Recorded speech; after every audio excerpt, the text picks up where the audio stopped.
नमस्कार मंडळी. पाऊस आणि त्यासोबत झणझणीत गरमागरम तर्रीदार मिसळ. आहा, अप्रतिम. चला तर मग मंडळी, वेळ वाया न घालवता झटपट रेसिपीला सुरुवात करूया. तर इथे मी 1 पाव मटकी घेतलेली आहे. त्याला छान अशी मोडं आलेली आहेत. त्यामध्ये मी 1 मोठा बटाटा बारीक कट करून घालणार आहे. पातळ काप करायचे आहे, जेणेकरून ते मटकीसोबत व्यवस्थितरित्या शिजला जाईल.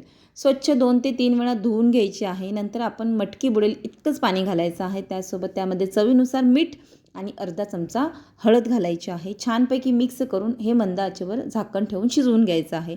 तर मंडळी, मटकी शिजते तोपर्यंत आपण इथे वाटणाची तयारी करूया. तर इथे वाटणाकरिता मी 1 मोठा कांदा गॅसवर मस्त असा भाजून घ्यायचा आहे. ह्याने खूप छान अशी मस्त चव येते. जर गावी असाल तर तुम्ही हा कांदा मस्त असा चुलीमध्ये भाजा. खूप छान अशी टेस्टी लागते ना मिसळ, अप्रतिमच. तर बघा, तुम्ही कांदा व्यवस्थितरित्या आतपर्यंत भाजलेला आहे. तशाच पद्धतीने आपण इथे खोबरंसुद्धा भाजून घ्यायचं आहे. छानपैकी भाजून आपण नंतर ह्यांना स्वच्छ ओल्या फडक्याने पुसून घ्यायचं आहे. नंतर अशा रीतीने कट करून घ्यायचं आहे. तर सोबत इथे मी 10 ते 12 लसणाच्या पाकळ्या, अर्धा इंच आलं आणि अर्धा टोमॅटो घेतलेला आहे. म्हणजेच मोठा टोमॅटो होता त्यातील अर्धा घेतला आहे. छोटा असेल तर तुम्ही 1 घेऊ शकता. तर मंडळी, ही मिसळ 4 लोकांकरिता आहे. तुमच्या आवडीनुसार, क्वांटिटीनुसार तुम्ही कमी जास्त हे सर्व साहित्य करू शकता. सर्वप्रथम आपण खोबरं वाटून घ्यायचं. नंतरच आपण बाकीचे मसाले ह्यासोबत वाटून घ्यायचे आहेत. सोबतच आपण यामध्ये भरपूर अशी कोथिंबीर घालायची आहे आणि छान स्मूथ अशी पेस्ट तयार करून घ्यायची आहे. तर इथे मंडळी, तुम्ही बघू शकता मटकीसुद्धा शिजलेली आहे आणि त्यातील पाणीसुद्धा आटलेलं आहे. जर पाणी राहिलंच तर तुम्ही ते पाणी काढून मटकीच्या रस्स्यामध्ये घालू शकता. खूप छान अशी मस्त रस्सा होतो.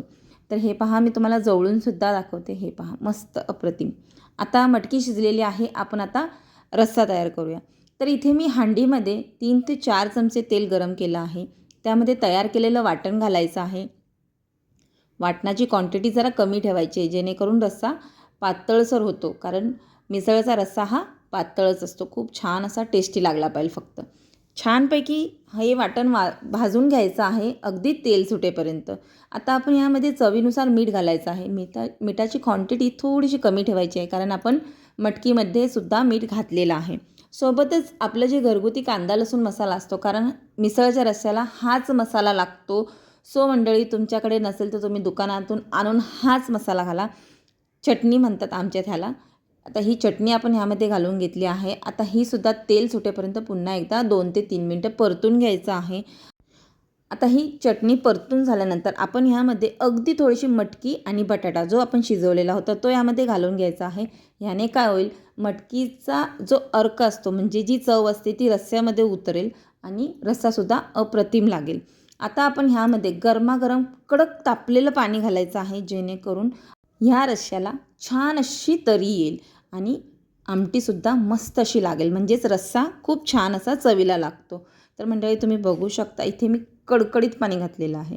सो मंडळी, इथे दाखवता नाही आलेलं, पण पाणी गरम आहे. आता आपण ह्याला छान असं मिक्स करून घ्यायचं आहे. तुम्ही तुमच्या आवडीनुसार, दाटसर सैलसर, तुम्हाला जसा रस्सा आवडेल त्यानुसार तुम्ही ह्यामध्ये पाण्याची क्वांटिटी कमी जास्त करू शकता. अगदी मस्त मिक्स करून घ्यायचं आहे आणि एक मोठी उकळी येऊ द्यायची आहे. भरभरून कोथिंबीर घालून घ्यायची आहे आणि मोठी उकळी आल्यानंतर आपण मंद आचेवर हा रस्सा 20 ते 30 मिनटं, म्हणजेच अर्धा तास किमान तरी उकळू द्यायचा आहे, जेणेकरून चवीला खूप छान अशी मस्त होते. तर मंडळी, तयार आहे आपली मस्त अशी गरमागरम मिसळ. तर तुम्ही बघू शकता इथे मी फरसाण, मटकी, कांदा, लिंबू, पाव आणि मस्त असा रस्सा. तर मंडळी, मी रश्श्यामध्ये कोणतेही एक्स्ट्रा बेडगी मिरची पावडर वगैरे काही घातलेलं नाही, तरीसुद्धा रस्स्याला कटसुद्धा खूप छान आलेला आहे. हे पहा, मस्तच. तर मंडळी, तुम्हाला जर माझी रेसिपी आवडली असेल तर व्हिडिओला लाईक, शेअर आणि सबस्क्राईब करा. सोबतच बेल आयकॉन बटन दाबायला अजिबात विसरू नका. पुन्हा भेटू अशाच एका नवीन रेसिपीसोबत. वेळात वेळ काढून पूर्ण व्हिडिओ पाहिल्याबद्दल मनापासून थँक्यू.